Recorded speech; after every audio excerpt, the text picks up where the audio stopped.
एक समय की बात है, एक घने जंगल के बीचों बीच एक पुरानी और विशाल हवेली थी। इस हवेली को रहस्यमय हवेली कहा जाता था। हवेली में खजाने की भरमार थी, लेकिन साथ ही उसमें एक राजा की भटकती आत्मा का वास भी था। यह राजा कभी इस हवेली का मालिक था, लेकिन उसके मरने के बाद उसकी आत्मा को शांति नहीं मिली और वह हवेली में भटकने लगा। गांव के लोग इस हवेली के पास जाने से डरते थे। हवेली के बारे में कई कहानियां प्रचलित थीं। कहा जाता था कि जो भी इस हवेली में गया, वह कभी वापस नहीं आया। लेकिन एक दूसरे गांव से आया आदमी, रमेश, इन कहानियों से अनजान था। रमेश एक मेहनती और साहसी युवक था। वह अपने गांव से काम की तलाश में इस नए गांव में आया था। एक दिन, जब वह जंगल से गुजर रहा था, उसने रहस्यमय हवेली को देखा। उसे हवेली के बारे में कुछ भी पता नहीं था। वह उसकी सुंदरता से आकर्षित होकर अंदर चला गया। हवेली के अंदर पहुंचते ही उसे अजीब और डरावनी आवाजें सुनाई देने लगीं। अचानक एक बूढ़ा आदमी प्रकट हुआ। वह कोई और नहीं, बल्कि राजा की आत्मा थी। राजा की आत्मा ने रमेश से कहा, तुम्हें पता नहीं है कि तुमने कितनी बड़ी गलती कर दी है। यह हवेली श्रापित है और यहां से कोई भी जीवित वापस नहीं जा सकता। रमेश ने हिम्मत नहीं हारी और कहा, मुझे इस हवेली के बारे में कुछ भी नहीं पता था। लेकिन अब जब मैं यहां हूं, तो मैं इस रहस्य को सुलझाना चाहता हूं।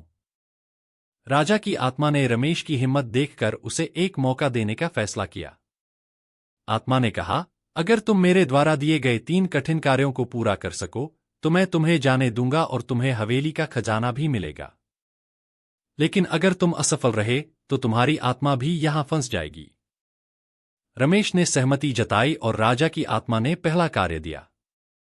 उसे हवेली के सबसे अंधेरे कमरे से एक विशेष दिया लाना था। रमेश ने मशाल उठाई और उस कमरे की ओर चल पड़ा। कई डरावनी आवाजों और आत्माओं के बावजूद उसने अपनी हिम्मत नहीं खोई और दिया लेकर वापस आ गया। दूसरा कार्य था एक विशेष पुस्तक लाना, जो हवेली के गुप्त पुस्तकालय में छिपी थी। रमेश ने पुस्तकालय की ओर रुख किया और वहां पहुंचते ही उसे बहुत सी पुरानी और धूल भरी पुस्तकों के बीच विशेष पुस्तक मिल गई। उसने इसे भी सफलतापूर्वक पूरा कर लिया। तीसरा और सबसे कठिन कार्य था राजा की आत्मा को शांति दिलाना। रमेश ने अपनी बुद्धि का उपयोग करते हुए राजा की आत्मा से पूछा, राजा साहब, आपकी आत्मा को शांति क्यों नहीं मिल रही?